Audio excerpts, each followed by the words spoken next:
Hello, everybody, and thank you for joining today as we bring you episode 310 of Optimal Living Advice. I'm Greg Audino, and I am here with you each Monday, Wednesday, and Friday to answer your questions about life, the parts of it that you might be struggling with, and offer my best support. We're sticking to it today as we check out a question from one of your fellow listeners, a woman who is wondering if her self-growth journey is separating her from her longtime friends. Let's jump right in and see what we can do as we optimize your life. I have two very close friends, and the three of us have always taken pride in being a best friend trio, if you will. We're thick as thieves, we have great banter, and have always had each other's backs through some really hard times. I love these women. But I'm starting to feel some distance from them. It's really that I've distanced myself, but in a good way, I think. I've worked hard to improve my mental health this past year, and my life looks a lot different than it did a year ago. My friends, on the other hand, have not made changes in their lives for some time. I'm starting to think that their stagnation is limiting their potential, and I don't know if they're going to grow or change anymore. I, on the other hand, have the opposite intentions. I want to keep expanding on myself, and I'm wondering if they will slow me down at worst, or at best, we'll have nothing in common. Alrighty. Thank you for submitting this question, Asker, and congratulations on what sounds as though it was a terrific year for you. Love hearing about you guys making healthy changes for yourselves and improving upon your mental health. That's wonderful. That's what we're here to do. And, it can feel so great to be hyped on self-growth. We set goals, we break through them, we establish better habits, we better our relationships with ourselves and others. We're able to hone in and remind ourselves of the question that's really driving every single one of us. That question of how can I make my life as enjoyable as possible? Everything that anybody does is ultimately an effort to come closer to this, even if it doesn't seem that way, or even if we've lost sight of that motivation. And with all the frenzy and the excitement, a new addiction can be formed, which is something we don't usually think about. We're actively pursuing what we believe all of our lives are really all about. We're driven and making progress towards the only thing that we think matters, and we're so close or feeling so close to the source of what we're here to do. We're not hiding behind material possessions necessarily, or anything else that we perceive to be an artificial form of meaning. We're honed in on real meaning, and that's everything. But this addiction to self-improvement, just like any other addiction, comes with its vices. And two of these common traps that we can fall into are traps that I fear you might be flirting with, at least. So they would be, number one, forgetting that life exists outside of our self-growth journeys. Forgetting that we can, should, and will have involvement with things that don't give us as great a high as our finely tuned morning routines or our meditation practices. We forget that these things can still be valuable and serve a purpose. In other words, we forget that we're more than our self-growth. And then two, we forget that not everyone else shares this priority with us. For some people, making decisions towards a better life is not always a conscious process, nor is it a process that delivers particularly good results.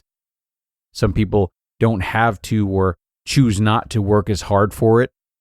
And when we're so proud of our own accomplishments, we might look down on these people as peasants who clearly don't have their priorities intact. So Asker, I'm here to beg you to not go down that road. It's a very obnoxious road. Don't arrive at this beautiful place you found yourself in only to demand more and watch it start to backfire. Stop now before you rid yourself of two friendships that have served you very, very well and likely played a much bigger part in all of your progress thus far than you think. Now, what you're talking about right now is totally anticipatory.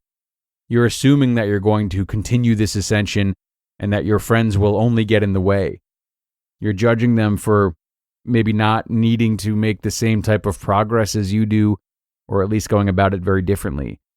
And for you to have put forth all of this effort, I can only assume that you were previously in one of those really hard times that you said you three have always seen each other through.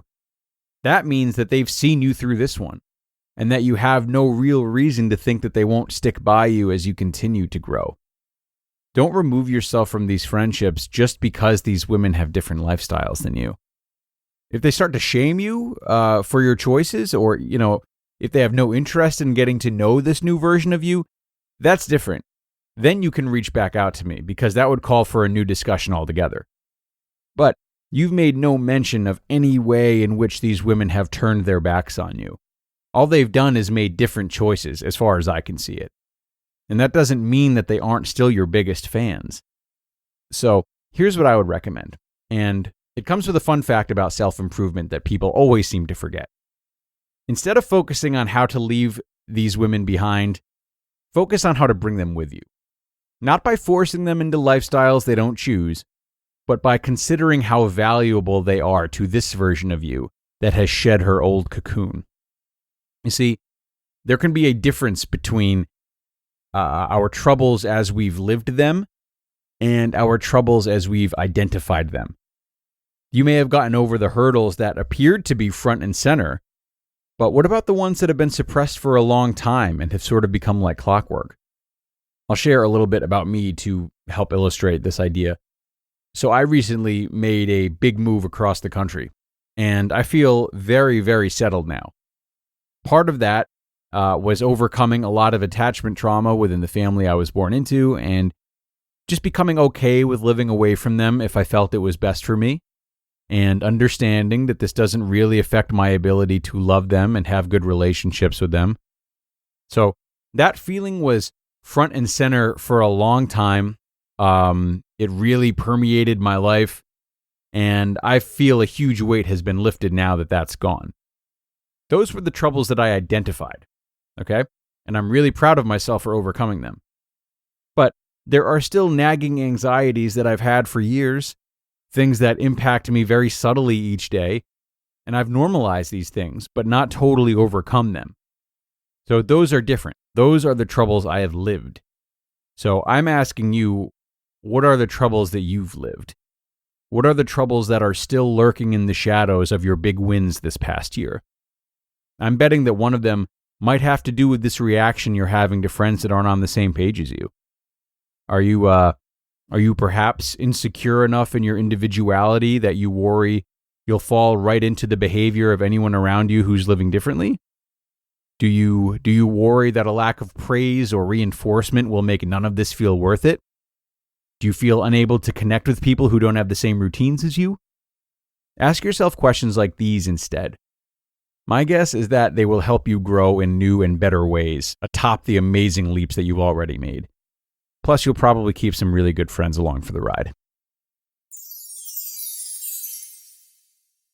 And thank you so very much once again, Asker. I hope you took something from my response today. And of course, I hope the same for everyone out there who is listening. I've spoken a few times over the years about these risks of the personal development journey. They're very real. We are more susceptible to them if we're all here together in the OLD network and undoubtedly trying to make progress of our own. So it's nice to be aware of them and manage them so that they don't prevent us from becoming the best versions of ourselves that we can be. And I just want to reiterate, Asker, I'm really proud of all the work you've done already. I'm absolutely not asking you to stop, in your journey, but rather, again, rethink the role that your friends might play in it. And with that, I encourage anyone who has a question of their own to please send it in. I love hearing from you guys, so do reach out to me via email if something is on your mind. You can email me at advice@oldpodcast.com, advice@oldpodcast.com, and you will most definitely hear back, so do not be shy. It's time to wrap up, though, friends. Have an amazing rest of your day, and I will talk to you on Wednesday, where your optimal life awaits.